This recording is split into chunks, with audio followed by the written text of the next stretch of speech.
Padre eterno, gracias te damos porque una vez más nos permites reunirnos, Dios del cielo, para escuchar tu palabra, Rey eterno, Señor.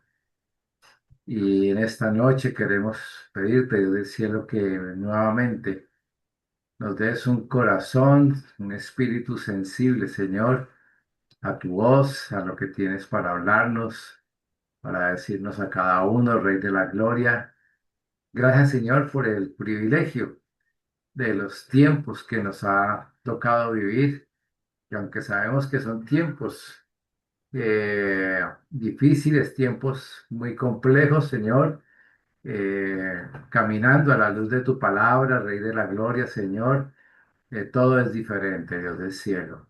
Te damos gracias, Rey eterno. Bendecimos tu nombre, te exaltamos. Te glorificamos, Rey eterno, Señor, porque sabemos, Rey de la gloria, que cuando caminamos a la luz de tu palabra, vamos adelante, Señor, de, de lo que el mundo, Señor, está hablando, de lo que el mundo espera, de lo que el mundo cree que ha de suceder adelante, Señor. Contigo ya conocemos el final, Señor, y el final contigo es un final de victoria, de gloria, Dios del cielo. Te damos gracias, Rey eterno, Señor. Oramos por aquellos que aún no han llegado, Señor, para que puedan aparejar su tiempo, Rey de la Gloria, Señor, y unirse también a esta reunión, Dios del cielo. Te damos gracias en el precioso nombre de nuestro Señor Jesús. Amén y amén. Amén. Bueno, Amén. eh, entonces, mm, vamos a... Hoy sí vamos a entrar de una vez a nuestro tema de Apocalipsis, así terminamos hoy Apocalipsis 19, vamos a ver si lo alcanzamos a terminar. ¿En qué versículo fue que quedamos? Íbamos en el 13, Ese 14, quedamos en el capítulo 19 para empezar el 12. empezar el 12. Sí, sí, señor.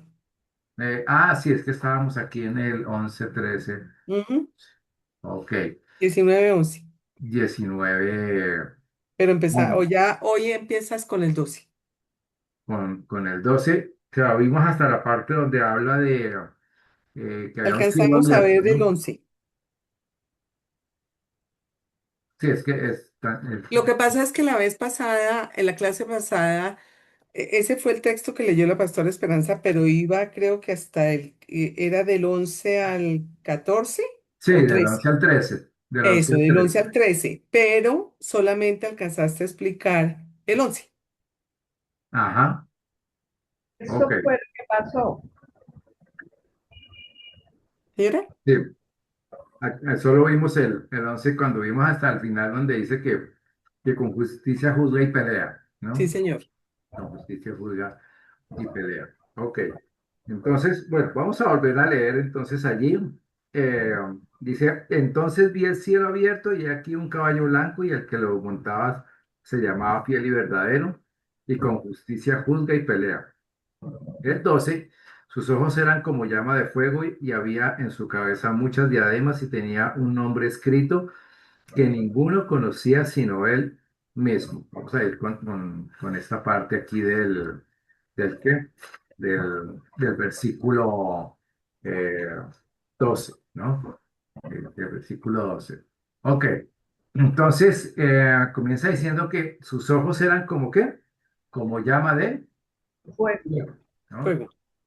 Mm, es una figura o más bien una declaración que aparece al comienzo también de Apocalipsis, en el capítulo 1 cuando hace la descripción del Cristo glorificado. Y también aparece que sus ojos son como llama de fuego. Y eso significa que nada puede esconderse de la mirada del Mesías, ¿no? Y aparte de eso, cuando dice llama de fuego, realmente en El el, 14, el 1, en, 14. sí, en el versículo ¿qué? 1, 14. Ah, sí, uno Su 14. cabeza y sus cabellos eran blancos como blanca lana, como nieve, sus ojos como llama de fuego. Ajá, y sus ojos como llama de fuego. En ambos textos el texto original realmente sugiere que es una mirada muy penetrante, ¿no? Es decir, puede ver lo que nosotros, humanamente, ninguno de nosotros alcanzaría a ver. Recordemos que Dios mira el corazón. ¿Recuerdan la historia de cuando el Señor mandó a buscar Samuel, el reemplazo de Saúl, ¿no? Samuel, cuando Samuel fue allá a la casa de Isaí. Ajá. Entonces que le dijo que él no miraba lo que miraba el hombre, sino que él miraba el corazón. Y es exactamente eso, ¿no?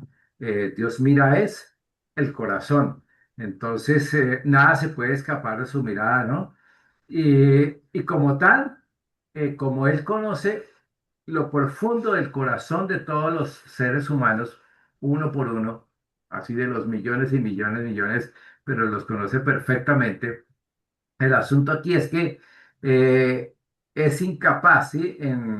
Recordemos que esto viene de la última parte, dice que él juzga con justicia, juzga ahí y pelea, ¿no? Es decir, la batalla que está librando allí, que ya es la batalla del Cordero, ¿no? La que se conoce como de la ira del Dios Todopoderoso, pero ahí el asunto es que es una batalla que al observar esto, eh, no admiten ninguna forma de fraude ni de ninguna decepción, nada, nada de lo que él mira cuando descubre los secretos del corazón quedan ocultos y nada va a ser, nada va a recibir su justo juicio de una manera, podríamos decir que de una manera que no fuera equitativa, ¿no? Que no fuera correcta, todo lo contrario. Eh, con la mirada, pues su juicio es perfecto, nada se le escapa, pero también, en consecuencia de esa mirada, el asunto es que consume totalmente a todos sus enemigos, ¿no? Con la sola mirada, el Señor consume a todos sus enemigos. Entonces, diferente a cuando nosotros ya como creyentes le decimos al Señor, el Señor, examina mi corazón, ve qué hay en mi corazón, qué hay oculto en mi corazón, para que seamos limpios, seamos transformados. Entonces, mientras que la mirada para los hijos de Dios, aunque es igualmente penetrante la mirada del Señor para nosotros, es una mirada de, de padre, paternal, de sí sacar a la luz lo que no está bien en nosotros, lo que necesitamos cambiar, ¿no? Pero es una mirada que va acompañada de su gracia, de su misericordia, ¿no? Del amor de Dios para nosotros, mientras que la mirada que el Señor tiene hacia aquellos que le han rechazado, que no han aceptado su gracia, entonces es una mirada de juicio, es una mirada que consume, ¿no? Totalmente. Y esto lo lleva más adelante, lo vamos a ver en el juicio del trono blanco, pero cuando las personas estén dando cuentas delante de Dios de su vida, ni siquiera van a poder hablar para defenderse porque la mirada de él, que descubre todo lo que hay en el corazón, saca a la luz toda la maldad, todo lo que hay en una vida, eh, que esa misma persona va a reconocer su absoluta culpabilidad y ni siquiera va a decir, no, yo no me merezco ese castigo eterno, esa condenación, sino todo lo contrario. Soy culpable y lo que Dios haya dispuesto para mí como culpable, pues es lo justo, ¿no? Entonces, eso es lo que hace la mirada del Señor. Entonces, es algo tremendo, pero es así. Ahora, sigue diciendo el pasaje allí, dice, y había en su cabeza muchas diademas, ¿no? Las diademas aquí sugieren realeza, dignidad del Señor, ¿no? Y obviamente como Rey de Reyes que es Él, ¿no? Que tiene toda la autoridad total sobre los cielos, sobre la tierra, sobre toda la creación. Y, y esa realeza nos recuerda que toda rodilla se va a doblar delante de Él. Pero es interesante ver que su cabeza, ¿sí? Había muchas diademas, porque recordamos cuando vemos ¿En qué? Cuando vemos en Apocalipsis capítulo 13, ¿no? También habla de las diademas que aparecen en la bestia, en los cuerdos, aparecen todas estas diademas y ahí vemos la copia, ¿no? Que siempre el enemigo quiere hacer de Cristo. Buenas noches, María Cristina, bienvenida. Buenas noches, Mauro. Gracias. Entonces vemos cómo eh, siempre el enemigo quiere copiar, ¿no? Ya sabe que el Señor, en su cabeza hay muchas diademas que hablan de su realeza, pero él cuando aparece en Apocalipsis 13 y Apocalipsis 14, aparece también con coronas, con diademas, y es una suplantación, ¿no? Una copia de la realeza del Señor. Entonces, no es nada nuevo, ¿no? Pero siempre hasta el final vemos que en todo, ¿no? El enemigo busca es precisamente suplantar, copiar la Trinidad satánica, la muerte y resurrección de la bestia, ¿no? Cuando resucita y todos se postran a adorar la imagen, y todo no es más que una copia de la obra del Señor, pero no pasa de ser eso, una copia y como copia, pues obviamente sabemos que es falso. Y también dice allí que tenía un nombre escrito que ninguno conocía, sino él sino él mismo. Entonces, pretender saber cuál es ese nombre y realmente es un misterio, pues simplemente nos lleva a caer en la especulación, porque ya estamos hablando aquí del final y estamos hablando aquí ya del final de la gran tribulación. Y, y es un nombre que no sabemos, ¿no? No sabemos qué es ese nombre que tiene el Señor, pero nos recuerda en una de las cartas a las iglesias que también el Señor nos da un nombre a cada uno de nosotros que Él conoce. Ni siquiera lo conocemos todavía nosotros. Entonces, creo que cuando habla precisamente de ese cambio de nombre, tiene que ver ¿con qué? Tiene que ver con la identidad que nosotros recibimos. Entonces, si el Señor nos va a dar un nuevo nombre, es un nombre que va de acuerdo a esa identidad renovada total que nos da a nosotros. Y recordemos que ya en el pasado, en Daniel, el enemigo buscó que a través de cambiar el nombre, modificar la identidad de los hijos de Dios. Recuerdan que a tanto a Daniel y a los tres amigos, a todos se les cambió El el nombre. nombre, ¿no? En Babilonia. Y se les pusieron nombres de los caldeos, pero se les cambió el nombre que tenían y eso era parte de modificar la identidad. Entonces, es un nombre desconocido, pero tal vez lo más interesante es que aquí estamos hablando de un nombre del Señor que no conocemos hasta ahora, ¿no? De todos los nombres que conocemos de Dios en la Escritura, de, que aparecen como yo soy Jehová Rafa, yo soy Jehová Sidkenu, yo soy Jehová Jireh, yo soy El bueno, Shaddai. el Mega, todos Pastor, los. perdón, pero en el versículo 13 hace referencia a un nombre. Ah, sí, pero ese es otro. Ese Ah, es ok. otro. Sí. Porque fíjate que acá hay un nombre escrito que dice que conocía, que solo conocía. Y el que está enseguida 13, ese sí lo conocemos, porque está en Juan capítulo 1, ¿no? Que es el verbo de Dios. Sí, El verbo señor. se hizo carne. ¿Recuerdan? Ahí nos estamos adelantando al Me- 13.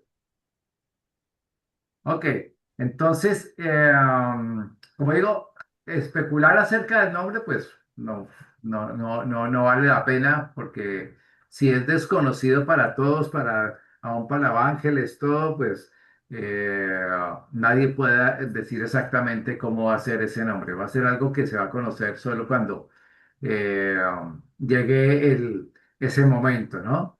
Ahora, también dice allí. Ahora sí, alguien que lea el versículo 13. Versículo 13. Si quieren lo leo yo, Paz. Bueno, estaba vestido de una ropa teñida en sangre y su nombre es el Verbo de Dios. Ajá, ok. Teñido en sangre, ok. Aquí el texto original, sí, de la ropa teñida en sangre, sí, el texto original es bautizado, ¿sí? Bautizado que significa estar sumergido, ¿sí? Eh, y aquí no se trata, ¿sí? De la sangre derramada en la cruz. No es la sangre derramada de la cruz, ni es la sangre tampoco de los mártires, de los creyentes que han muerto por causa de su fe en el Señor, ¿sí? Sino aquí se trata de la sangre, ¿sí? De los enemigos derrotados ¿en qué? En la guerra de Megiddo o de Armagedón.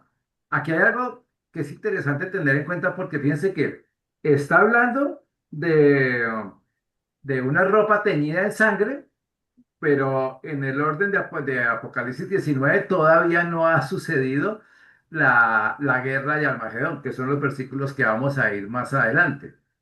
Entonces recordemos que el libro de Apocalipsis tiene esa característica, ¿no? Habla de un suceso que va hacia adelante y después se retrocede y muestra ese suceso. Pero aquí está mostrando realmente, y todo el contexto realmente se refiere en torno a esa última guerra, a esa última batalla. Entonces se trata es de la sangre derramada de todos los enemigos del Cordero, ¿no? En esa última guerra. Ok, vamos a leer allí Apocalipsis 14:20. Voy a repartir aquí unas citas para que Apocalipsis 14:20, ¿quién lo quiere tomar? Yo lo tomo, pastor. Olga, Juan 1, versículos 1 y 14. Yo, Blanca María. Blanca María, Juan 1 y 14. Apocalipsis 19:14. Yo. Aquí mi esposita. Segunda de Tesalonicenses 2:8. Yo lo tomo si quieres. Ok, segunda Tesalonicenses 2:8. Listo. Entonces, seguimos acá. ¿Vamos con qué? Con Apocalipsis 14:20. 19:13. No, ese fue el último que tú. No, Ah, sí, 14:20. 14:20, sí, me estaba adelantando. Sí. Entonces dice, y fue pisado el lagar fuera de la ciudad, y del lagar salió sangre hasta los frenos de los caballos por 1,600 estadios. Ajá, ok. Entonces allí vemos que se trata de qué? De la sangre derramada y a la altura de los frenos de los caballos. Esa es una piscina gigantesca de varios kilómetros, ¿no? De pura sangre, ¿no? Toda la sangre derramada de todos los millones y millones que van a ser reunidos para esa última batalla. Entonces, ahí se refiere precisamente a ese evento que nos muestra ahí Apocalipsis 14:20. Entonces, por eso les decía, muestra un evento atrás, pero está haciendo una referencia también adelante en el libro de Apocalipsis. Y también dice, enseguida, entonces, dice allí que su nombre es ¿qué? El verbo de Dios. Vamos a leer Juan, entonces, Juan 1, versículo 1 y 14. Dice, Juan 1:1. El Verbo hecho carne. En el principio era el Verbo, y el Verbo era con Dios, y el Verbo era Dios. ¿Y el Ajá. vas a hablar o de una vez el 14? Sí, pasa el 14. Bueno, y aquel Verbo fue hecho carne y habitó entre nosotros.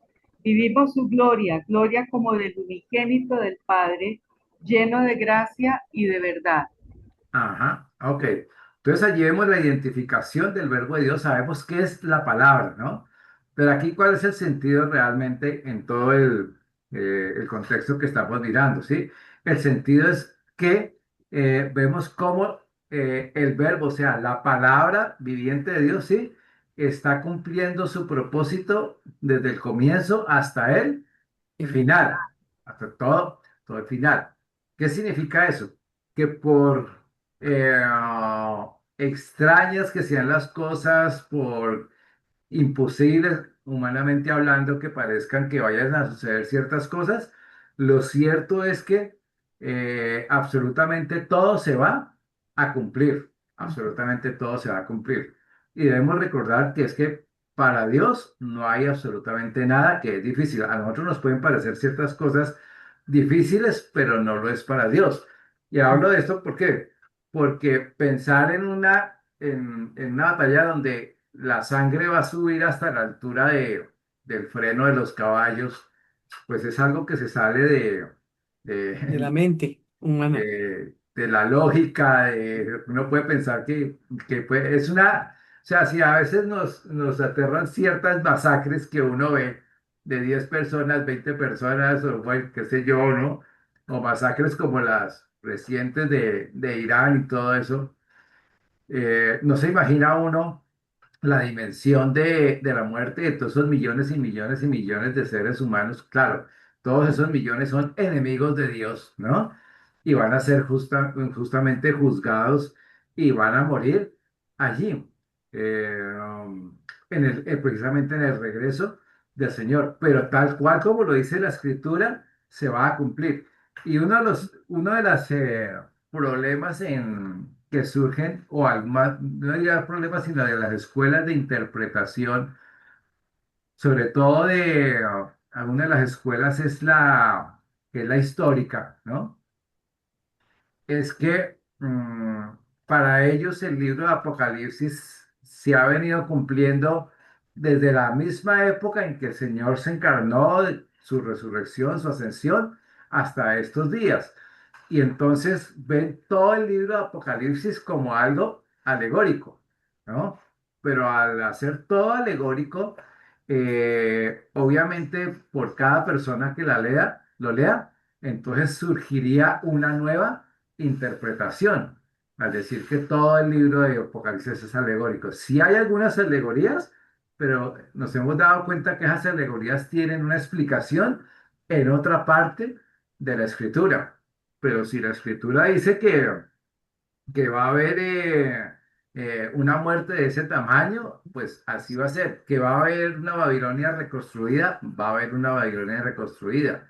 Si habla, por ejemplo, la escritura de, bueno, cosas del fin del tiempo, por ejemplo, que se va a reconstruir el tercer templo, allí donde está la cúpula dorada, pues por imposible y difícil que Mm, parezca, se va a reconstruir, ¿no? Porque no hay nada que sea difícil para Dios.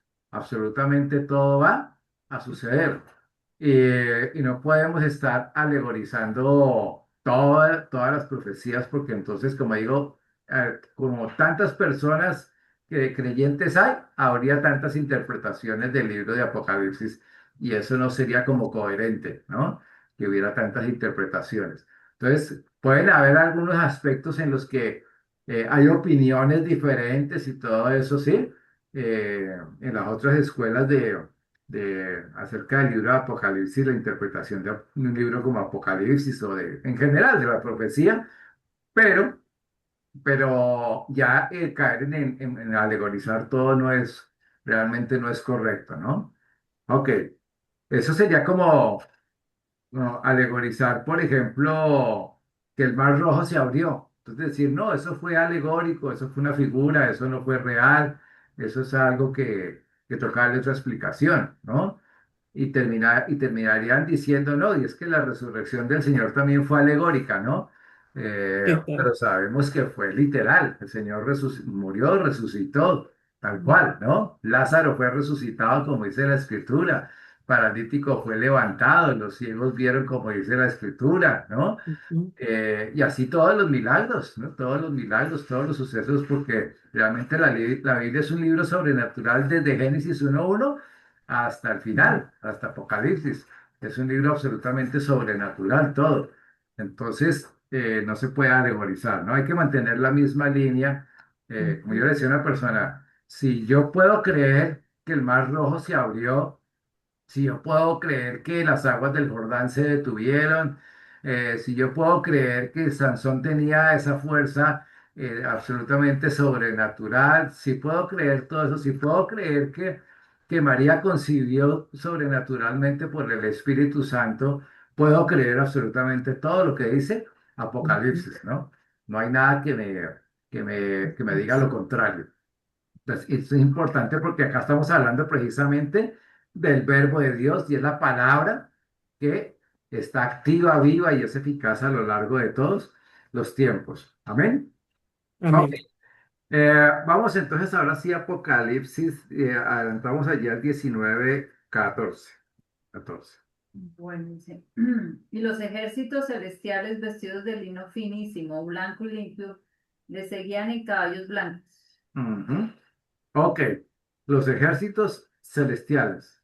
Entonces, aquí todos, como tal, dice que le seguían al Señor en su regreso, ¿sí? Los ejércitos celestiales vestidos así, le seguían en caballos blancos. No solo el Señor viene en un caballo blanco, sino que todos venimos también en caballos Mm. eh, blancos, ¿no? Y dice allí que veníamos con el rey, pero fíjense que son ejércitos, pero ninguno de nosotros, o por lo menos no se menciona allí de todos los redimidos que están con estas vestiduras, se menciona que lleven armas, ¿no? Porque realmente el que pelea, ya vimos que el que Sí. juzga y pelea es el Señor mismo, Ujú. y Él es el que va a pelear contra el anticristo, es Él. Nosotros venimos nos menciona como ejércitos, pero venimos en términos, digamos, más comprensibles para nosotros, venimos es como si fuéramos como una escolta, ¿no? Como una corte celestial, acompañando al Señor. Pero no es que nosotros vamos a pelear como tal. El que pelea y el que va a librar toda esa batalla es el Señor mismo. Vamos a leer segunda de Tesalonicenses 2:8. Dice, ¿Quién lo y tiene? entonces se manifestará aquel inicuo a quien el Señor matará con el espíritu de su boca y destruirá con el resplandor de su venida. ¿Se dan cuenta? Que la pelea Ujú. es del El Señor. Dice Señor que el Señor mismo lo va a destruir con el resplandor de de su su venida. venida. Entonces, sí, venimos con eh, el lino finísimo, blanco y limpio. Entonces, la pregunta es, ¿por qué se hace, digamos, toda esa descripción de, de los que vienen regresando con el Señor? Dice, vestidos de lino finísimo, ¿no?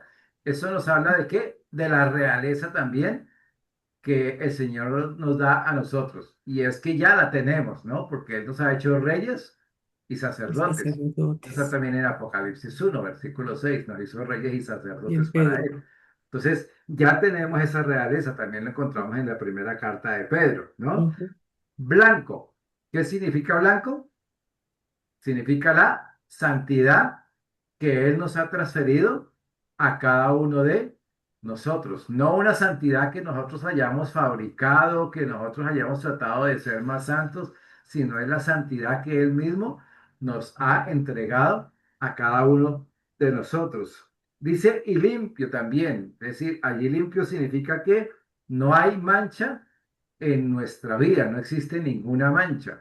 Entonces, hoy tenemos que vernos como el Señor ya nos ve en ese futuro regresando con Él. Nos ve sin mancha, nos ve eh, emblanquecidos, ¿sí? En esa santidad y con esas vestiduras de realeza en nuestras vidas. Porque no hay nada que yo haga hoy que pueda cambiar esa verdad eterna de la obra del Señor en mi vida, en la vida de cada uno de nosotros. El que es salvado y ya está santificado, ya está emblanquecido, ya tiene vestiduras de realeza, eh, es una persona limpia delante de el Señor. Entonces sí, es cierto que el Señor nos llama a que nos santifiquemos cada uno de nosotros, pero ese propósito de la santificación es que día tras día, como dice 1 Corintios 3:18, vayamos siendo transformados a la imagen del Señor por el Espíritu del Señor. Es decir, que cada día nos parezcamos más en nuestra conducta, en nuestra manera de pensar, de hablar, todo eso, ¿sí? En la imagen del Señor. Pero posicionalmente ya estamos completamente limpios, ¿no? No hay manera de cambiar esa condición en nuestra vida. Entonces, eh, cuando yo veo este pasaje, en lo personal, yo me veo regresando con el Señor. Y espero que todos se vean así, ¿no? Regresando con el Señor. ¿Por qué? ¿Por qué lo digo? Porque alguno puede decir, ay, pero yo no estoy tan limpio, o de pronto mis vestiduras no son tan blancas, o, o algo así por el estilo. Entonces es como si la obra de Dios en nosotros de justificación, de perdón, como que no fuera completa, sino que fuera como a medias, como que tengo que yo ayudarle al Señor en su obra. Y eso no es lo que enseña la escritura. La escritura enseña que la escritura dice que a los que justificó, a esos también los santificó y los glorificó, dice en Romanos 8.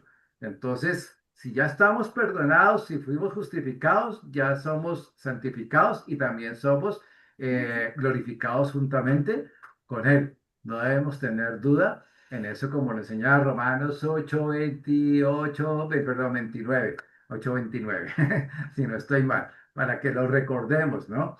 Mm, Porque a veces las personas pueden pensar, bueno, ¿y será que yo sí voy a estar dentro de todo ese grupo de personas? Pues si has nacido de nuevo, con certeza vas a estar ahí. Amén. ¿Ok? Continuamos entonces allí ¿con qué? Con el versículo Apocalipsis 19:15. No sé si lo repartí. No. Sí, No, señor. Ah, sí. a Entonces, 19:14. Ah, acá No. lo tiene mi esposita, entonces lo va a leer, pero voy a repartir otros. Entonces tú coges el 19:15 y voy a repartir aquí otros. María Cristina. Isaías 11:4, Yo, Mauro, María Cris, Isaías 11:4, Salmo 2:12 Yo lo tomo si quieres. y también Mateo 3:7. Yo lo tomo. Ok, Mateo 3:7. Entonces, bueno, vamos hasta allí. Ok. Entonces le damos Apocalipsis 19:15. Dice, de su boca sale una espada aguda para herir con ella a las naciones, y él las regirá con vara de hierro. Y él pisa el lagar del vino del furor y de la ira del Dios Todopoderoso. Ujú. Ok, la espada aguda que sale allí, ¿sí? No es otra cosa que es el carácter de juicio, ¿no? El carácter judicial, ¿sí? Que tiene la palabra misma del Señor, que es la palabra de Dios. Le damos a Isaías lo que dice Isaías 11:4. Isaías 11:4 dice, sino que juzgará con justicia a los pobres y arguirá con equidad por los mansos de la tierra, y herirá la tierra con la vara de su boca y con el espíritu de sus labios matará al impío. Ajá. Entonces, fíjense que ahí al final lo dice claramente, ¿no? Con la espada, así, con el espíritu de su boca, matará al impío, ¿no? Entonces, es una palabra de juicio, es una palabra de condenación que sale del Señor para contra todos sus enemigos. ¿Y sale para qué? Esa qué? Esa espada aguda que sale de su boca tiene un propósito. Y fíjense que pasa de lo individual a lo colectivo. ¿Y es para qué? Para herir con ella a las naciones, naciones enteras van a ser heridas con tan solo con la palabra del Señor, con una sola palabra del Señor. Dice para herir con ella las naciones, ¿no? Y dice allí que a esas mismas, sí, naciones, es decir, todos los que son, que hieren son los que son rebeldes en la tierra, sí, es decir, a todos los que rechazaron la oferta de su gracia. Y entonces a estas personas, porque recordemos que en la tribulación van a quedar sobrevivientes, ¿no? Al final de la tribulación, no todos van a morir, van a quedar algunos sobrevivientes y quedan naciones que son sobrevivientes. Las naciones van a quedar allí. y a esas naciones dice que las va a ¿qué? A regir con vara Hierro. de hierro. Y eso, la primera impresión es como si fuera una dictadura, ¿no? Como vara de hierro, parece que fuera una dictadura, ¿no? Pero realmente la vara de hierro, sí, en la mano del Mesías como tal, no es otra cosa que un instrumento de retribución, vemos que es fuerte, que es inflexible, ¿no? y, y que tiene como propósito, ¿no? Juzgar, sí, castigar a todas las naciones que han hecho alianza con el anticristo, porque recordemos que muchas naciones van a hacer una alianza con el anticristo. Va a Ujú. haber unas que en el camino se van a echar para atrás, Volver. pero muchas naciones van a estar de acuerdo con, con el proyecto del anticristo para esos 7 años. Y estas van a recibir precisamente el rigor de esa vara de hierro, todas estas naciones. ¿Cuál es el resultado de todo esto? Ahorita lo leímos antes, pero vamos a volver a pasar por allí. Dice, y él pisa el lagar del vino del furor y de la ira del Dios Todopoderoso, de la ira del Dios Todopoderoso. Vamos a leer entonces el Salmo 2:12. Dice, Salmo 2:12. honrad al Hijo para que no se enoje y perezcáis en el camino, pues se inflama de pronto su ira. Bienaventurados todos los que en él confían. Ujú. Dicen que de repente, sí, de pronto se inflama toda Ira. su ira, ¿no? Va a ser un momento donde, Mm, porque recordemos que Dios, sí, Dios es paciente, esperando que todo el mundo venga al arrepentimiento. Dios tiene misericordia, mm, Él da espera, derrama de su gracia y abundantemente, o sea, donde abunda el pecado, sobreabunda la gracia. mm, Dios sigue dando y dando y dando oportunidad, pero hay un momento donde eso termina y lo que se deja ver simplemente es la ira de Dios completamente, ¿sí? Se refleja la ira de Dios. Y de esto habló precisamente Juan el Bautista. Vamos a leer Mateo 3:7 también. Al ver él que muchos de los fariseos y de los saduceos venían a su bautismo, les decía, generación de víboras, ¿quién os enseñó a huir de la ira venidera? Ajá. Fíjense en qué términos está hablando Juan el Bautista, porque él dice a los fariseos y todos ellos, sí, les dice, ¿y a ustedes quién les enseñó a huir de la ira venidera? Pero la ira de Dios no se manifestó en tiempos de Juan Bautista. Desde los tiempos de Juan Bautista hasta el día de hoy no se ha manifestado digamos, como esa explosión de la ira de Dios. Hasta el día de hoy no. Pero Juan estaba hablando de la ira venidera. ¿Por qué? Porque cuando vemos libros como libros de Sofonías, Joel, Abdías, eh, seguido habla sobre el día de la ira del Dios Todopoderoso, que es la referencia que hace ahí al final. Dice, y él pisa el lagar del vino del furor y de la ira del Dios Todopoderoso. Entonces recordemos que la guerra, ¿sí? Esa última guerra en Armagedón, ¿no? Es la guerra en contra del Cordero, no es contra Israel. Van a ser reunidos en el valle de Jezreel, toda esa zona allí que es gigantesca, todos esos ejércitos van a llegar ahí, pero van es a pelear en contra del Cordero, que fue lo que vimos la semana anterior.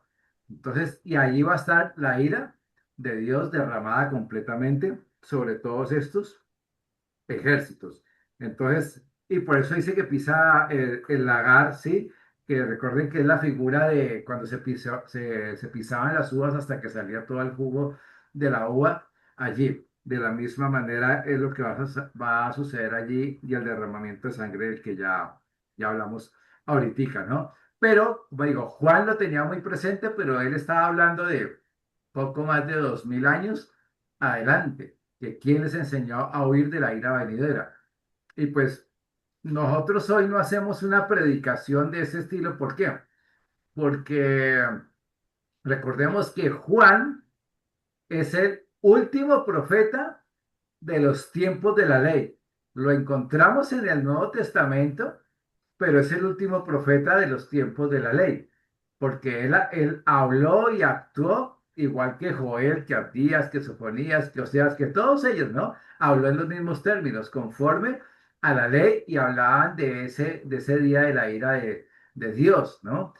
Una vez el Señor Jesús muere y resucita, entonces comienza toda la dispensación de la gracia que viene hasta nuestros días. Entonces, Juan está hablando en esos términos, porque a veces dicen, no, es que a la gente hay que hablarle así. Sí, yo sé que a la gente cuando se le predica el Evangelio, no se trata de maquillarle y hay que hablar del pecado, que Jesús murió por sus pecados y que es necesario arrepentirse, todo eso hay que decirlo, ¿no? Pero una cosa es decir eso y otra cosa es sacar el látigo de la Biblia y decirle a la gente hoy sí que se prepare para la ira del Dios Todopoderoso, porque no estamos hablando de la ley en este momento, sino estamos hablando del tiempo de la gracia, De ¿no? gracia. Entonces, hoy estamos compartiendo un evangelio que no oculta la verdad del pecado, ¿sí? Pero lo declara en amor y con gracia, como lo hizo el Señor, ¿no? Como lo hizo el Señor, y lo vemos en los evangelios de tantas formas, ¿no? Con la samaritana, bueno, con el publicanos, con cantidad de personas que el Señor mostró su gracia y el Señor no estaba allí para decirles quién les enseñó a huir de la ira venidera. Nunca les dijo en esos términos, porque Él estaba manifestando, era la gracia de Dios. ¿Ok? Entonces, eso es importante porque a veces uno escucha mucha predicación que parece más ajustada al Antiguo Testamento, a la ley, que ajustada a la gracia del Nuevo Testamento, ¿no? Y obviamente las personas tienden a rechazar ese tipo de, de predicación, ¿no? De mensaje. Ok, vamos con...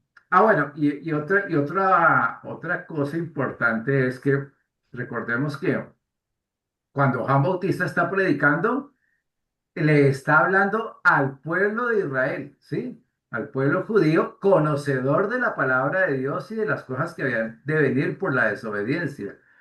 Y ya en la gracia, realmente al pueblo que se le habla, ¿sí? No es al pueblo de Israel, aunque está incluido los que quieran venir a la salvación en Cristo, pero ya es a los gentiles, y ahí estamos todos nosotros. Y nosotros no éramos conocedores de las escrituras, ni de la ira del Dios Todopoderoso, ni del gran día de Dios, ni de la venida del Mesías, porque entre otras, los judíos hasta el día de hoy tienen muy presente, bueno, los judíos religiosos, ¿no? Tienen muy presente que están esperando al Mesías, ¿no? Y bueno, van a recibir al que no es, que parece Mesías, pero ellos están esperando al Mesías, mientras que los pueblos gentiles no estaban esperando a ningún Mesías. Nosotros nunca estábamos esperando un Mesías. Ya ahora sí lo esperamos porque ya estamos en Cristo, pero antes no lo estábamos haciendo. Eso solo lo hace el pueblo judío como tal. Ok, seguimos entonces con Apocalipsis 19:16. No lo tengo acá. Ujú. Y en su vestidura y en su muslo tiene escrito este nombre, Rey de Reyes y Señor de Señores. Ujú. Entonces, este, en este versículo, aquí se termina toda la descripción de gloria, ¿sí? Eh, toda esa descripción, digamos, podríamos decir, admirable, ¿no? Del Señor en su regreso. Termina precisamente con este versículo 16, ¿no? Donde dice que en el muslo de él lleva el nombre de Rey de Reyes y Señor de Señores. O lleva esa inscripción, no el nombre, sino esa inscripción de Rey de Reyes y Señor de Señores allí, ¿no? Y finalmente, lo que está diciendo es que, que ha llegado el momento en el cual Él tiene absoluto y total derecho, ¿sí? De ejercer su juicio soberano sobre toda la tierra. Ese ya es el final, porque ya viene como rey de reyes y señor de señores. Pero no solo eso, sino que ha llegado el momento de qué? De tomar legalmente la posesión que le pertenece a él. Nosotros sabemos que la iglesia, es decir, cada uno de nosotros somos pueblo adquirido. Fuimos comprados por la sangre de Cristo. Somos posesión de él, pero la posesión de él no se limita únicamente a nosotros. Vamos a leer Efesios, no sé si lo repartí, Efesios 1:14. No. No, No. Entonces, alguien que tome Efesios 1:14. Yo lo tomo, pastor. Ok.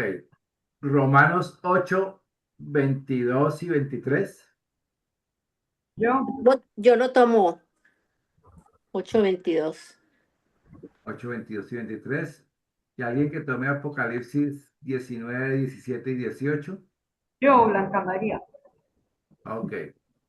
Y Mateo 24:28. yo, Acá lo toma mi esposita. Mateo 24:28. Listo. Entonces, estamos Res- hablando de que viene como rey de reyes y señor de de señores. señores. Recordemos, un rey es poseedor, ¿no? De un reino. Posee un Ujú. reino. O si no, no sería rey. Y señor de señores es porque gobierna sobre todos, ¿no? Sobre toda forma de gobierno es el que tiene derecho a gobernar absolutamente. Entonces vamos a leer lo que dice Efesios 1:14. Que es las arras de nuestra herencia hasta la redención de la posesión adquirida para alabanza de su gloria. Ujú.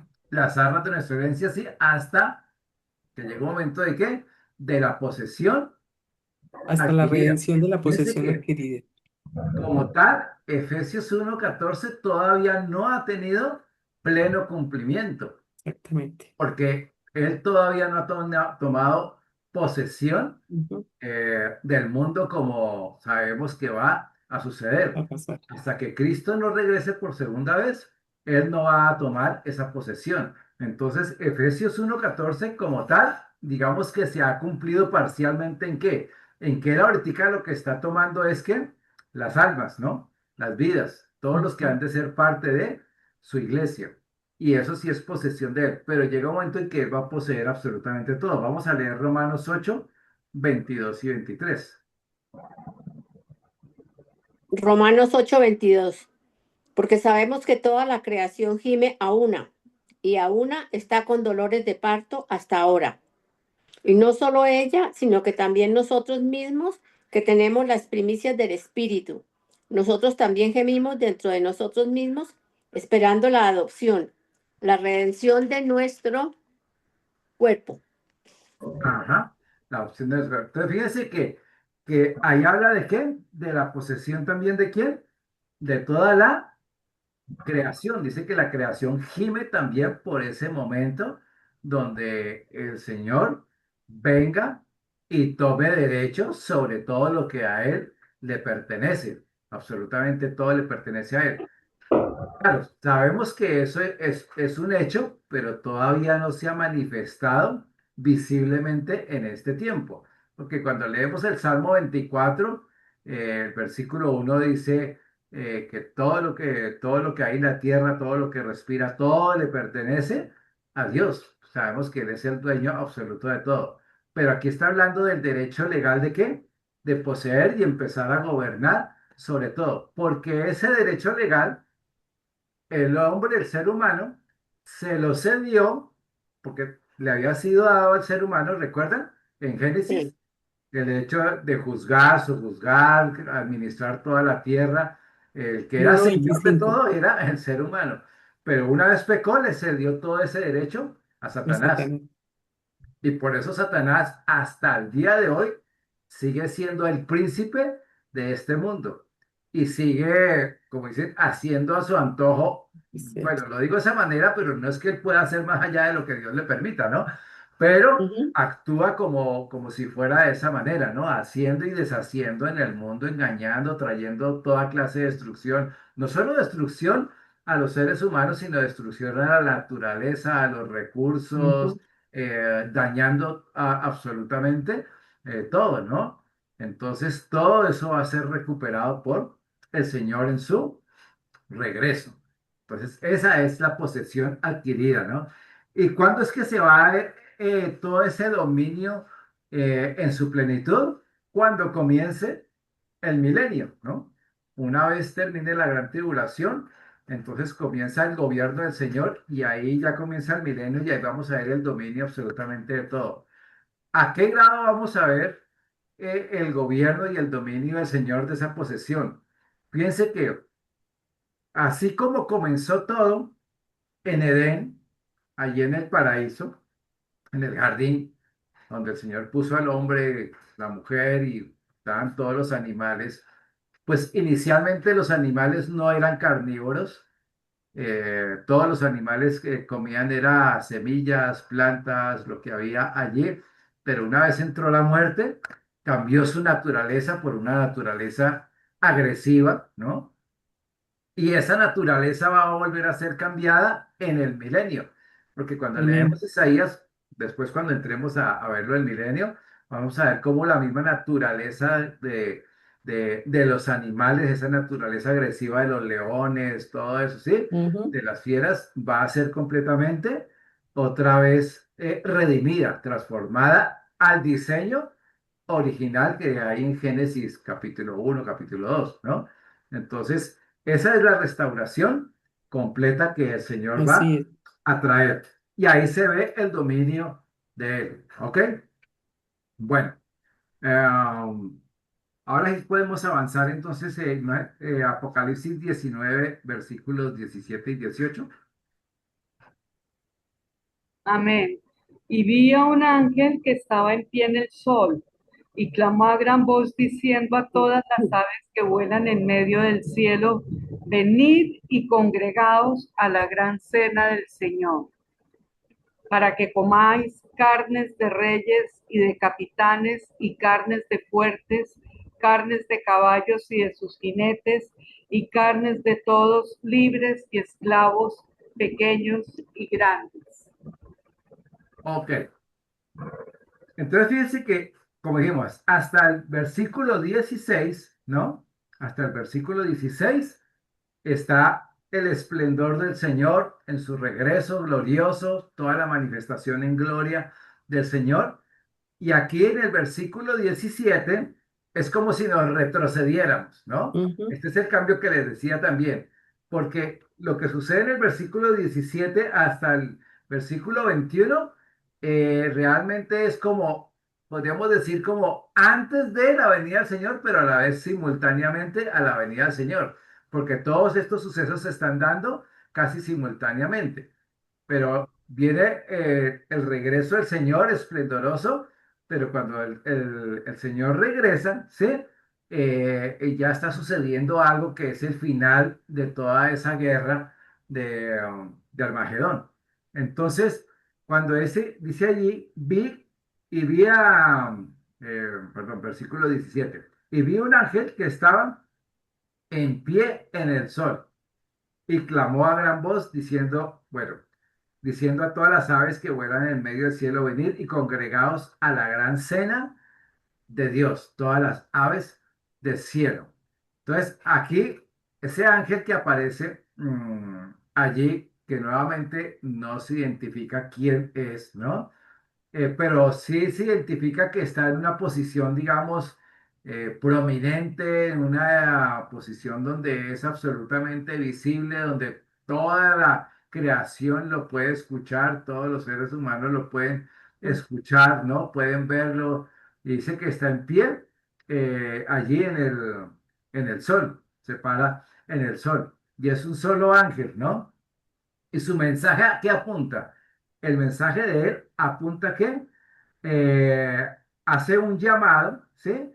A todas las aves, ¿no? Pero realmente está apuntando que a un hecho que no ha sucedido hasta ahora, Ujú. también en la historia de la humanidad. Y el Señor habló de esto. Es un mensaje que va dirigido a todas las aves y especialmente cierto tipo de aves en el cielo. Y es a un banquete. Pero es un banquete ¿de qué?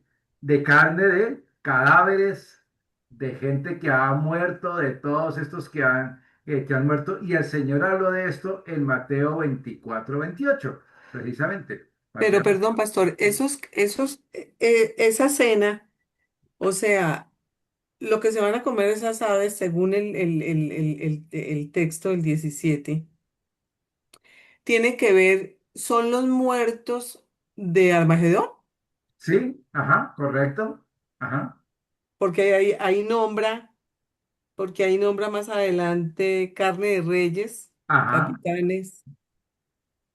Ah, ok. Sí, sí, se refiere a todos los que han muerto en Armagedón, ¿no? En esa última guerra. Y van a venir todas estas aves, Aves. ¿no? A comer. Realmente son aves de carroña, ¿no? Que comen carroña. Vamos a ver lo que dice Mateo 24-28, que también aparece en Lucas 21, pero leámoslo allí en Mateo. Porque donde quiera que estuviera el cuerpo muerto, allí se juntarán las águilas. Ajá. Allí la palabra águilas en Mateo, ¿no? Realmente se refiere es a animales de carroña. Y el Señor habló de eso. Habló precisamente de que antes, ¿sí? Porque le dijeron, Señor, ¿qué señal hay de tu venida? Y el Señor hizo, precisamente dijo esto. Dijo, donde estuviera el cuerpo, allí se juntarán, el cuerpo muerto, allí se juntarán las águilas.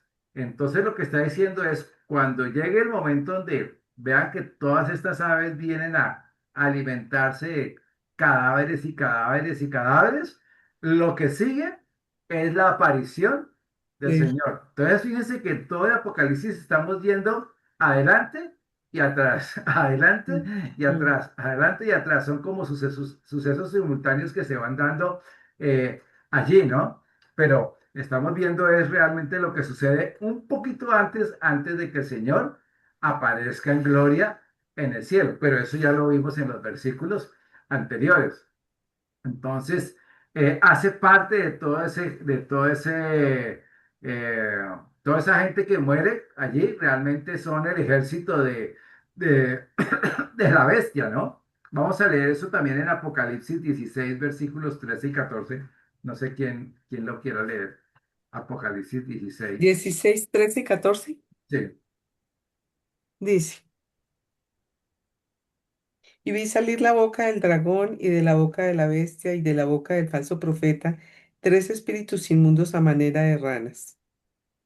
Pues son espíritus de demonios que hacen señales y van a los reyes de la tierra en todo el mundo para reunirnos a la batalla de aquel gran día del Dios Todopoderoso.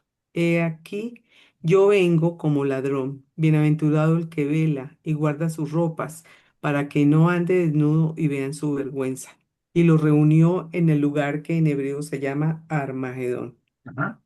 Entonces se dan cuenta que estos espíritus inmundos los reúnen ¿para Mm, qué? Para el día de qué? De la batalla del Dios todo, de la ira del Dios ujú, todopoderoso. Entonces, mm, dice que allí está lo que leíste antes, ¿no? El versículo 18. Para que comáis carnes de qué? De reyes, capitanes, carnes de ujú, fuertes, de ujú, caballos, de jinetes, carnes de todos libres, esclavos pequeños y grandes, ¿no? Entonces, allí vemos que en el momento de esa carnicería y de toda esa cena, no hay discriminación social, ¿no? Allí va a haber gente pobres, mm, ricos, esclavos, libres, reyes, todo tipo de personas, porque toda clase de personas realmente muchos se comportan como enemigos de Dios. Y aquí hay un contraste, ¿por qué? Porque mientras en el mundo la cena es de cadáveres de todo el juicio, también simultáneamente recordemos que en el cielo se está celebrando la La cena cena del del Cordero. Señor. ujú. Entonces, la cena de la tierra es una cena de horror, es una cena de juicio, de lamento, de sufrimiento, y la cena en el cielo es una cena de victoria, de celebración, es el banquete de las bodas de la iglesia con el Cordero. Entonces son los dos contrastes. Entonces recordemos que como esto se está dando en el mundo espiritual, entonces aparece a la vez la cena ya de las bodas del Cordero y aquí estará la cena de las aves del cielo que están comiendo todos los que han sido destruidos. Pero a la vez el Señor está viniendo con todos nosotros, ¿no? Está viniendo ¿para qué? Para destruir al anticristo y a todos los ejércitos, toda la gente que está allí. Pero eso es lo que está sucediendo en ese momento. ¿Ok? Entonces vemos que la repartición de la cena es de toda clase de carnes sociales, ¿no? De pobres, de ricos, de lo que sea. No va a haber discriminación allí. Y le damos Apocalipsis 19:19. Ah, bueno, voy a repartirlo. Creo que no lo había pasado, ¿no? ¿Quién toma pues, 19:19? Pues yo, Ah, bueno, aquí lo toma mi esposita. Alguien que tome Apocalipsis 16:14. Yo lo tomo, pastor. 16:14. Apocalipsis 17, versículos 13 y 14. Yo, Los- ah, Ok, 13 y 14. Y ya, bueno, ya después pasamos al otro. Entonces, veamos ahí lo que dice Apocalipsis 19:19. y vi a la bestia, a los reyes de la tierra y a sus ejércitos reunidos para guerrear contra el que montaba el caballo y contra su ejército. Ajá. O sea, contra Entonces, nosotros. miren que esto hasta el final, ¿no? Ahí está la bestia, ¿no? Acá se refiere a quién? Al anticristo, ¿no? Anticristo. Se refiere al anticristo. A los reyes de la tierra y sus ejércitos, ¿no? Recordemos que va a haber ¿quién? Naciones que están apoyando, ¿no? Al anticristo para ir a la guerra en contra de el Cordero, ¿no? Para batallar en contra de el Cordero, reunidos para guerrear en contra del que montaba el caballo y su ejército, que es el Señor Jesús, que viene en el caballo blanco, ¿no? Que viene allí regresando. Vamos a leer Apocalipsis 16:14. ¿Y cuál es su ejército? Dice, pues son espíritus de demonios que hacen señales y van a los reyes de la tierra en todo el mundo para reunirlos a la batalla de aquel gran día del Dios Todopoderoso. Es exactamente la misma escena, ¿no? Ujú. Igual los está reuniendo a todos para ir a batallar en contra del Dios Todopoderoso. Ok. Recordemos que esta es la batalla de Dios, ¿no? No es la batalla de Israel. ¿Recuerdan cuál es la batalla de Israel? ¿Es la de qué? La de Gog y Magog. y Magog. Magog. Porque esos sí vienen a una tierra que está confiada, que es la tierra de Israel, un poco antes, ¿no? Esa batalla va a ser antes, que es la de Gog y Magog, que es contra Israel. Y para este momento, Israel, como tal, el remanente que va a ser restaurado, está en un lugar de desierto, recordemos, cuidado por el Señor, que se le dieron Ujú, alas de águila. ujú. ¿Recuerdan Apocalipsis capítulo Sí, 12? señor. Se le dieron alas de águila y el Señor la va a llevar a todo ese grupo, ese remanente, a un lugar donde van a ser protegidos por Dios mismo. Allí el enemigo no los va a poder tocar. Ok. Y esos son los que se van a convertir precisamente en el momento de ese regreso del Señor, van a reconocer a Cristo como el Mesías de ellos, ¿no? El que habían estado esperando, pero que no lo reconocían, por lo menos en este tiempo. ¿Ok? Entonces le damos Apocalipsis 17, 13 y 14. amén. Estos, espérate que se me cayeron los ojitos. Estos tienen un mismo propósito y entregarán su poder y su autoridad a la bestia. Pelearán contra el Cordero y el Cordero los vencerá, porque Él es Señor de señores y Rey de reyes, y los que están con Él son llamados elegidos y fieles. Ajá. Entonces, aquí hay otra referencia que debemos recordar, ¿no? Acá vuelve y repite en ese pasaje que están reunidos, se les entrega su propósito, es ir y pelear, la bestia, ir y pelear en contra de el Cordero con estos reyes, ¿no? Y los que están con él son llamados elegidos y fieles, o sea, con el Señor, y ahí estamos cada uno de nosotros. Pero recordemos que esta figura aparece también que aparece en Daniel capítulo 2. No vamos a ir ahorita. ¿Recuerdan la estatua? La cabeza de Sí. oro, el pecho de plata,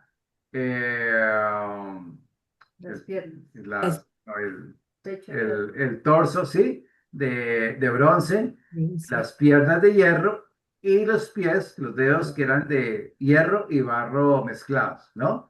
Los 10, ¿no?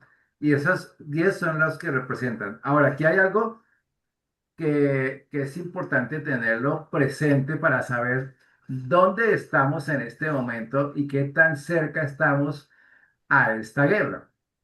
Eh, Cuando uno mira cronológicamente la historia de los imperios, ¿no? La cabeza era la cabeza de oro que representa a Babilonia, ¿no?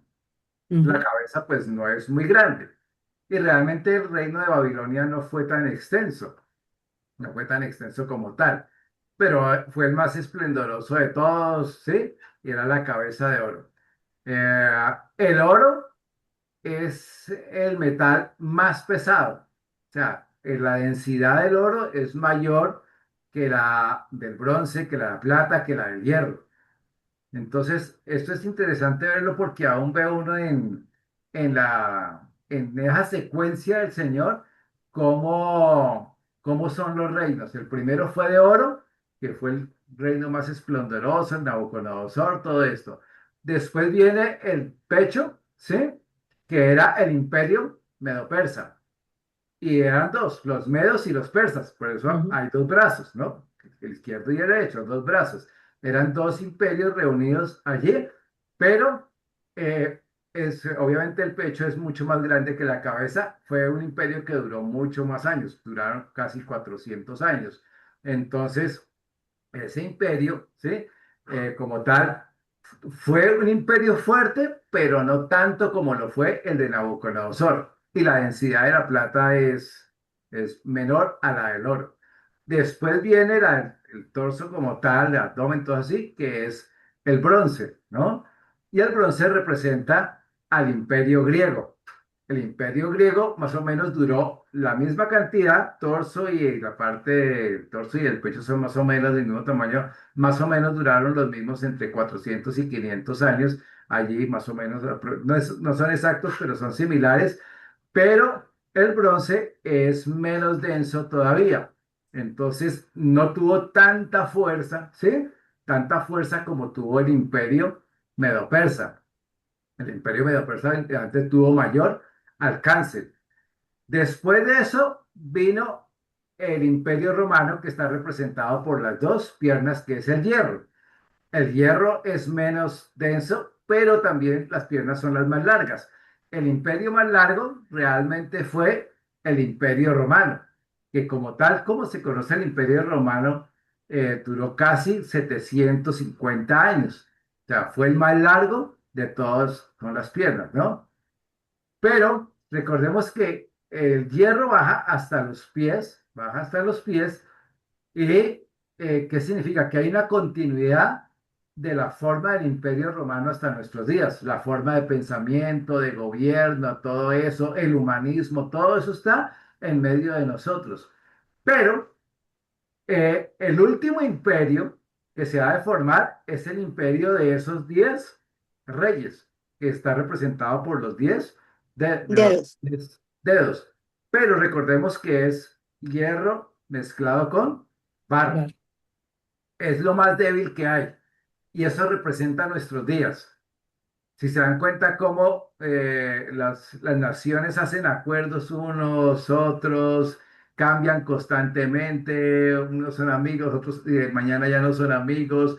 eh, ya, por ejemplo, podemos ver que, por ejemplo, que no estoy hablando que sean los 10 exactamente porque eso es difícil definirlo, pero vemos, por ejemplo, hoy, porque esto sí es al día, ¿sí? La Biblia nos lo dice de antes como Estados Unidos le está diciendo a Europa, chao, sí, no más con ustedes, se acabó, ¿sí?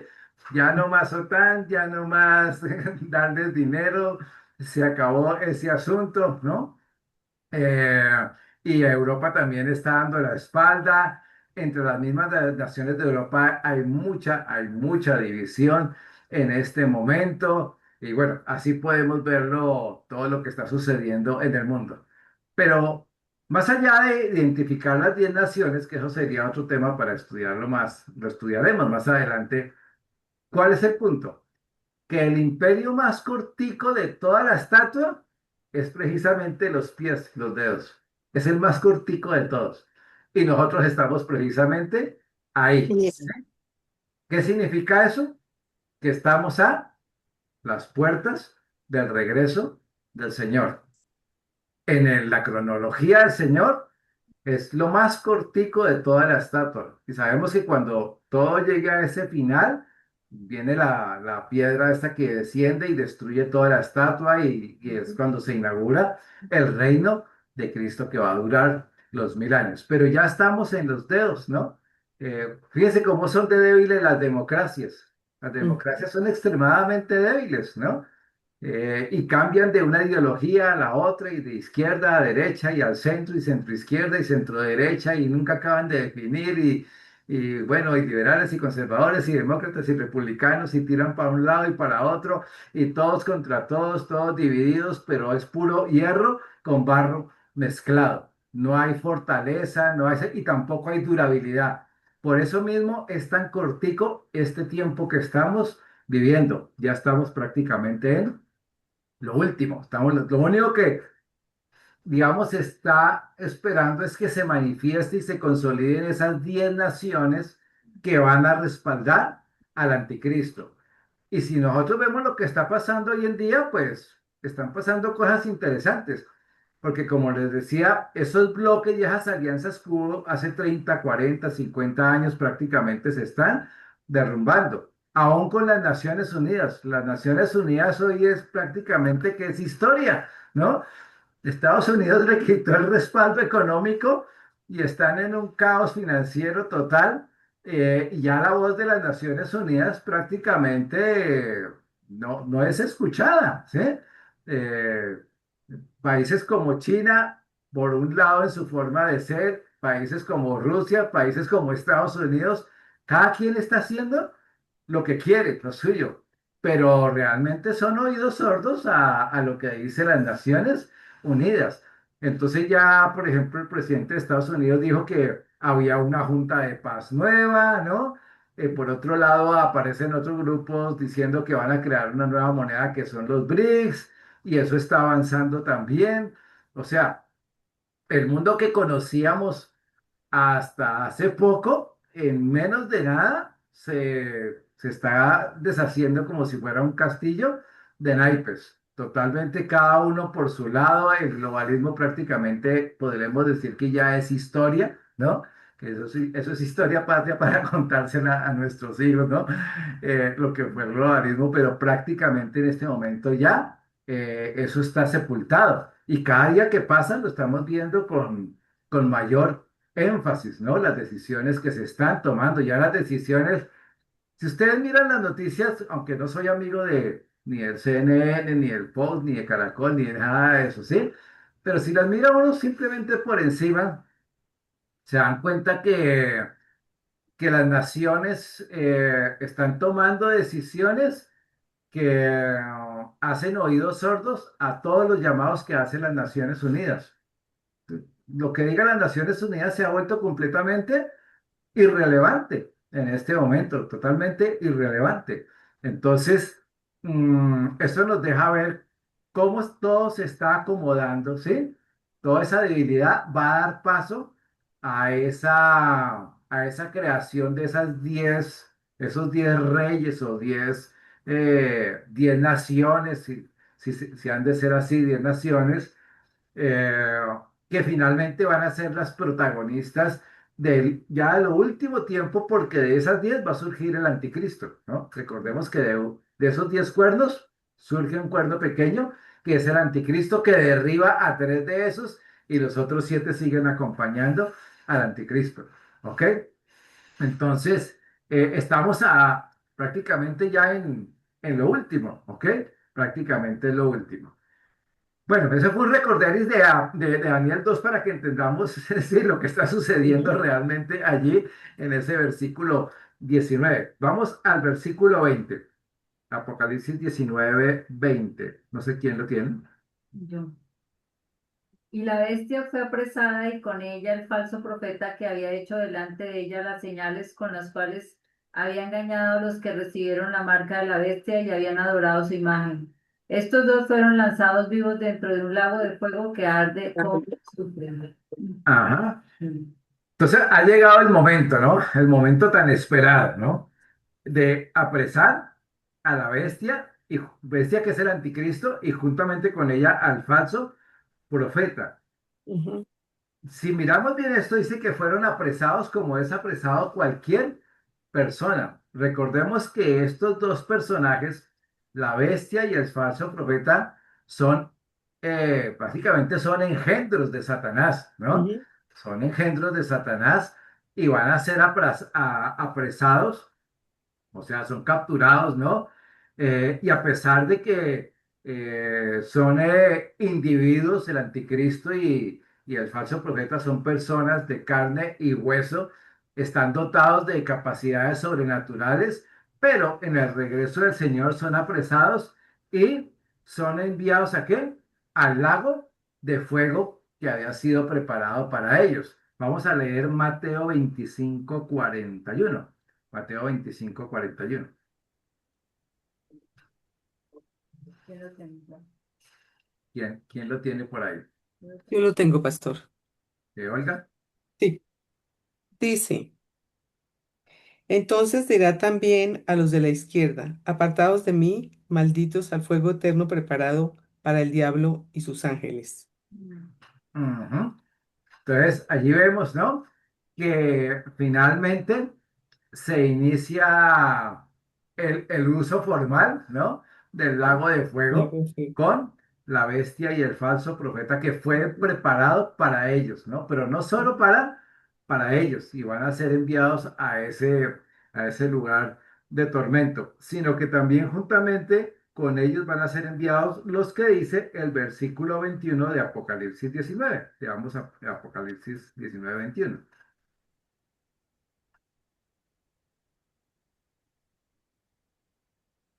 ¿No leo? Sí. Y los demás fueron muertos con la espada que salía de la boca del que montaba el caballo, y todas las aves se saciaron de las carnes de ellos. Ujú. Allí está hablando de otra vez la escena que vimos anteriormente, pero dice, y los demás fueron muertos con la espada que salía del que montaba a caballo. Es decir, todos esos millones que murieron, En todos Armagedón, ellos, juntamente con ellos, todos son enviados ¿a dónde? a Todos la vez fue. enviados al Lago de lago fuego. de fuego, ¿no? Todos son enviados al lago de fuego y allá estarán eternamente pagando por toda su rebelión, ¿no? Rebelión en contra de Dios mismo, ¿no? Entonces, allí podemos decir que realmente eh, es el final de todo este conflicto, aunque en el capítulo 20 vamos a ver que ahí es encadenado Satanás, ¿no? Pero Ujú. en lo que respecta a todo el conflicto que vimos desde Apocalipsis 6 hasta Apocalipsis 19, la bestia, el falso profeta, los ejércitos que se reúnen, los reyes, todas esas huestes de maldad finalmente tienen su final en este momento, ¿no? Allí se consolida, por decirlo así, la justicia del Señor y da por terminado ese capítulo de la historia de la humanidad. Y todos estos no solo sufren la muerte física, sino que también sufren la muerte eterna, ¿no? Todas estas personas van a sufrir la muerte eterna y no hay manera de que eso se pueda revertir. Amén. Amén. Ahora sí preguntas. Terminamos ahí Apocalipsis 19.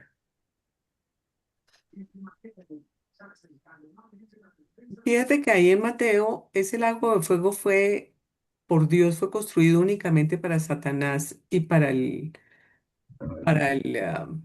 anticristo y para el falso profeta. Y bueno, y Satanás. Ah, sí. No fue Ajá. concebido para el ser humano. O sea, el ser humano fue porque quiso caer ahí. Ah, sí, es por decisión del ser voluntad humano. propia, Ajá. pero no fue el deseo del corazón de Dios. Sí, el lago de fuego, todo el infierno como tal, fue diseñado para el diablo, sus ángeles, ¿no? Para todos ellos, fue diseñado para ellos. Pero el ser humano llega a ese lugar por no aceptar la gracia, ¿no? De Dios, ser rebelde a la oferta de gracia, y de amor, de perdón del Señor. Entonces finalmente toman su propia decisión de llegar a ese lugar que no fue diseñado para el ser humano, fue diseñado, fue como dice allí, para el diablo y todos sus ángeles. Pero es el destino que van a compartir juntamente. Ahora, lo van a compartir justamente ¿por qué? Porque fíjense que cuando vamos leyendo todos esos juicios y todo lo que sucede hasta aquí, hasta el final, todas estas personas están absolutamente convencidas de acompañar al anticristo, a la bestia, al falso profeta, a todos, ¿sí? Y acompañarlos en su engaño y al final de creer que pueden derrotar al Cordero, ¿no? Que ellos van a establecer su gobierno y que no hay cabida para nadie más, para el Señor Jesús. Entonces van a batallar con él. O sea, es una rebelión consolidada, total, absoluta, y por eso pues tienen que ir a esa condenación eterna. ¿Ok? Dios. ¿Algún- Pastor, ¿por qué dices que el globalismo es ya historia patria? ¿No sería lo que estamos viviendo actualmente? Es historia patria porque mm, el fundamento del globalismo, ¿cuál era? Era la alianza de naciones, ¿no? Para hacer bloques económicos que puedan negociar los unos con los otros, ¿no? Y mantener, digamos, una estabilidad y una armonía supuestamente justa, pero es humana, no puede ser, ¿no? Que fuera de beneficio no solo para las potencias mundiales, sino para el resto de las naciones, porque el resto de las naciones pueden participar de todo de todo ese globalismo, pueden participar. Pero ¿qué es lo que está sucediendo en este momento? Miremoslo nomás acá. Eh, ¿Qué es lo que está haciendo el presidente de Estados Unidos? Lo que está poniendo son barreras, ¿sí? Muy claras de que China no puede seguir negociando aquí, por ejemplo, en Occidente de la misma manera que lo venía haciendo, ¿no? Le está colocando todas las trabas para negociar, eso por un lado, ¿no? Por eso es que está bloqueó ya a Venezuela, tiene bloqueado a Cuba, a Nicaragua igual también lo tiene del cuello, a Panamá, donde el canal habían tomado el control los chinos, lo sacó corriendo más rápido que nada, ¿sí? Volvió a tomar el control del canal de Panamá, y así está presionando sobre todos los países, ¿no? Para mantener el control sobre todo el lado occidental. Pero miremos lo que sucede con Europa. Con Europa, el que aportaba realmente para la asistencia militar, la protección de Europa a la OTAN era Estados Unidos. Y Estados Unidos dijo, no más. Si ustedes quieren mantener la OTAN, ahora tienen que por lo menos poner el 5% del Producto Interno Bruto de todos sus países para ustedes fortalecerse militarmente, pero ya no vamos no vamos con esto de estar pidiéndome plata, ¿sí? Ustedes ya están crecidos, en otras palabras, ¿sí? Defiéndanse como puedan y Estados Unidos se retira. No se ha retirado totalmente de la OTAN, pero el solo hecho de decirles no hay más dinero es como una forma de decirles hasta aquí llegamos, ¿no? Tienen que defenderse solos. Ahora, eso por un lado. Pero en respuesta a todo eso, Europa, que es la que está en mayor crisis, por ejemplo, el Reino Unido, le dice a Estados Unidos, mire, lo apoyamos en el asunto con Irán, solo hasta cierto punto. Es decir, el cierto punto es mientras pueda pasar el petróleo que necesitamos, porque ellos le surten el petróleo al Reino Unido y a toda esa parte del norte de Europa, le surten petróleo. Entonces, hasta ahí nomás llegamos. Y fíjense que Europa dice, vamos a apoyar pero son puras palabras, porque militarmente no han querido entrar en la guerra con, ¿con qué? Con Estados Unidos, con Irán en este momento. No han querido comprometerse con esa guerra. Escasamente mandaron dos barquitos ahí de lejos, pero no han hecho absolutamente nada. Por lo tanto, el presidente de Estados Unidos, que ya sabemos que tiene su forma de hablar muy escueta, ¿no? Le dijo, ustedes todos son unos cobardes, ¿sí? Europa, son unos cobardes, ¿sí? Nosotros estamos para ustedes, pero cuando nosotros los necesitamos, ahí ya ustedes no están para nosotros. Ustedes no son sino un montón de cobardes. Así les dijo, sí, esto fue esta semana que pasó. Entonces le dijo, pues entonces no va más. Cuando ustedes nos necesiten, vamos a ver cómo van a hacer las cosas, ¿no? Vamos a ver cómo es que funcionan las cosas. Entonces, todas esas cosas se están fracturando por el lado económico, la creación de los BRICS, que es una unión de la China, de Rusia, de Irán, de Turquía, de Brasil acá. Bueno, son como veintipico de países que ya se han unido y todo eso es para hacerle contrapeso ¿a qué?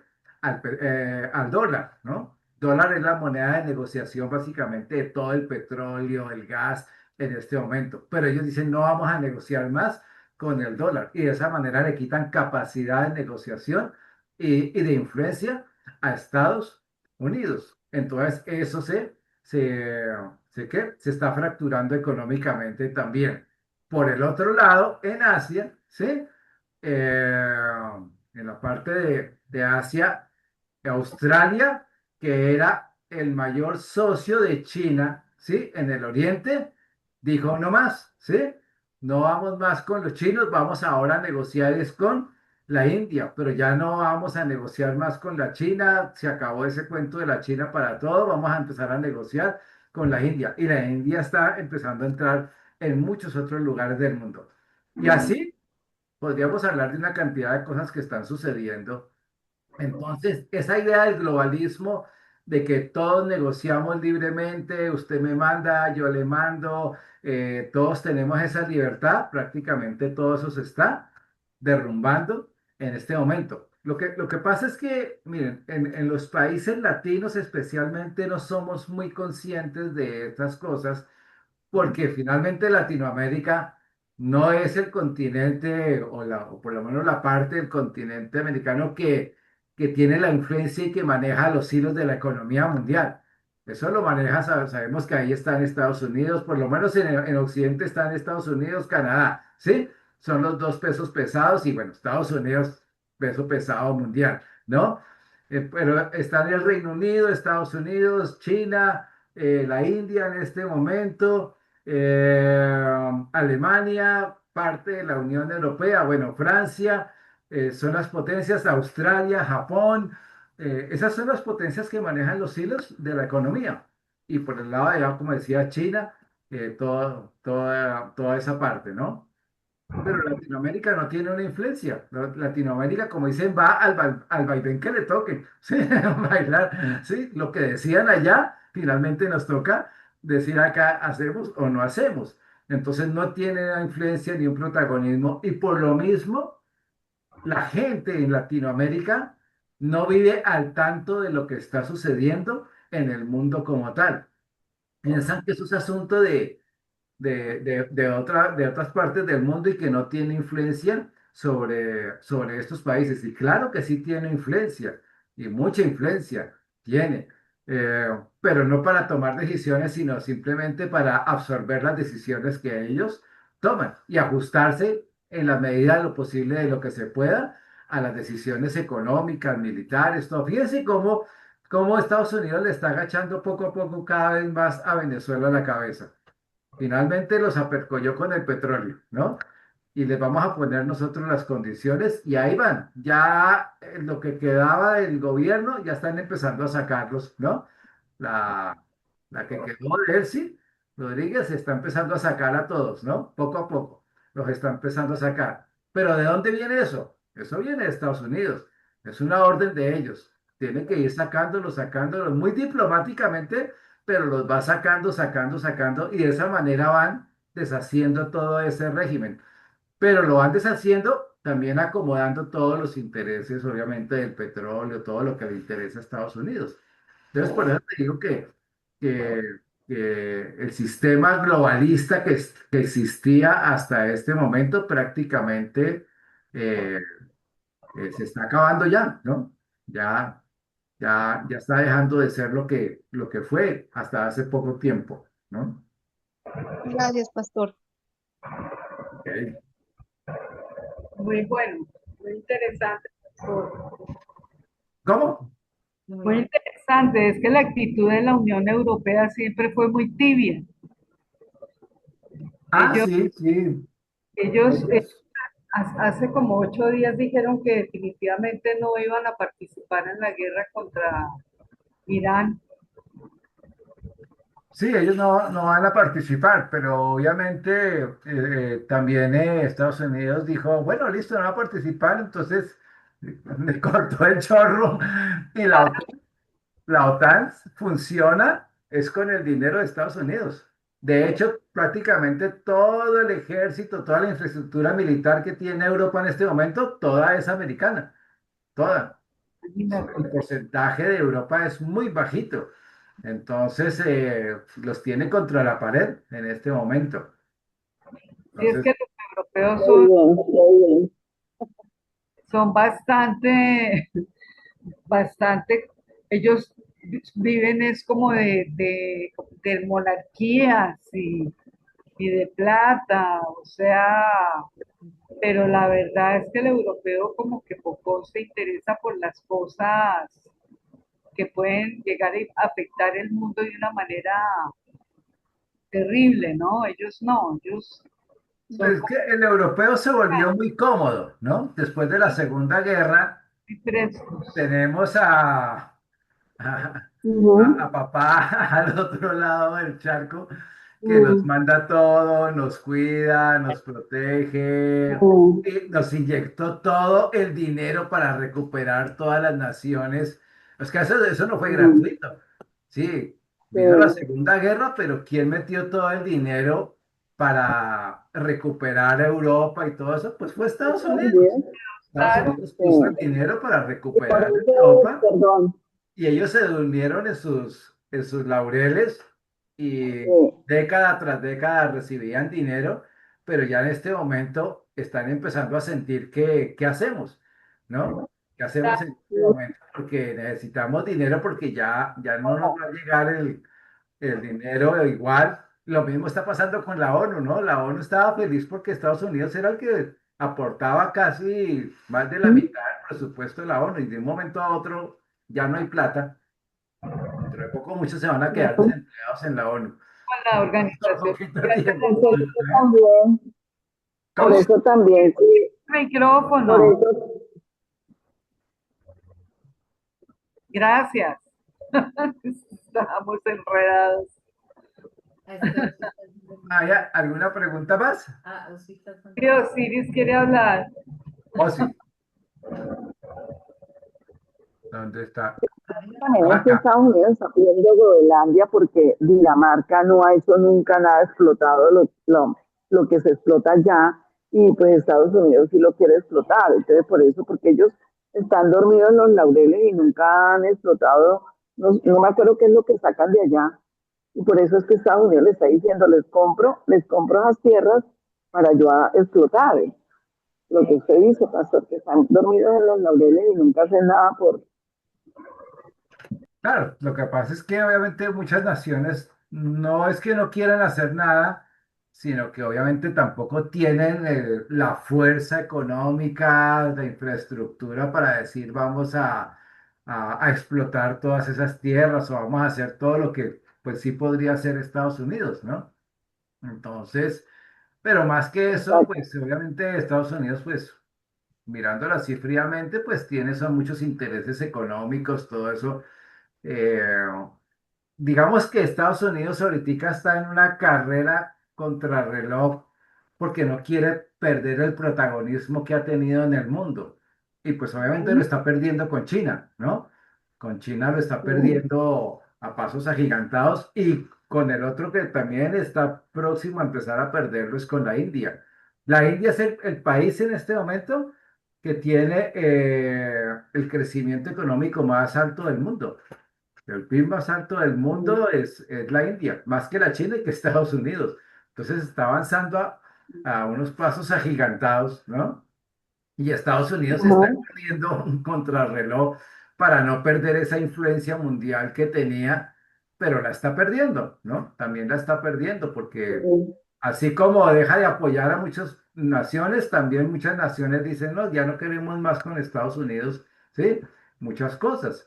Entonces, igual también están en problemas. Pero todo ese debilitamiento de las naciones es necesario ¿para qué? Para que se conformen precisamente esos 10 eh, finales en la historia, ¿no? De donde tiene que surgir el anticristo. ¿Y por qué? Porque como va a haber esa crisis tan fuerte, ahí es cuál la oportunidad para que surja el anticristo y él diga, mire, yo tengo la solución para esto, el problema con Israel y los palestinos, los árabes, el problema de Europa aquí, el problema económico allí, el problema yo tengo aquí las soluciones, todo esto, y ahí es donde va a surgir precisamente el cuerno pequeño que es el anticristo, ¿no? Esas crisis son necesarias Sí. para que se pueda gestar todo lo que se está dando, lo que se debe Preparando el dar terreno. en el tiempo final, ¿no? O en este tiempo final. Ya vimos, tengan en cuenta eso, ¿no? Que los pies es lo más cortico de toda la estatua, ¿no? Lo más Y cortico también, y ahí estamos nosotros. que también para que Israel se quede solo. Ah, Israel tiene que quedarse solo, sí, tiene que quedarse solo. Mm. En su momento Ujú. se quedará solo, sí, claro. Pero va para allá, ¿no? Poco a poco. Sí, Bueno, exacto. vamos a orar entonces. Entonces, muchas gracias. La otra semana, el jueves es festivo. Tomamos un descanso porque seguramente algunos tendrán actividades, cosas, saldrán. Entonces nos vemos dentro de 15 días. Sí, sí, señor, porque es Semana Santa. ¿Ok? Nos vemos Listo. dentro de Bueno, 15 días gracias. los que van Bendiciones. a salir.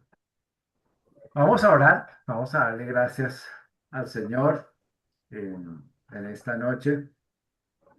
Dios eterno, Señor, te bendecimos, te exaltamos, te glorificamos, Rey de la Gloria, en esta hora. Gracias, Padre Celestial, Señor, por todo lo que nos has permitido ver en tu palabra, conocer en tu palabra hasta este momento. Hay mucho más que con toda seguridad quieres ir mostrándonos, revelándonos, Señor, a medida que pasa el tiempo, Señor, y que también nos permite, Señor, tener una mejor comprensión de los tiempos que vivimos a la luz de tu palabra.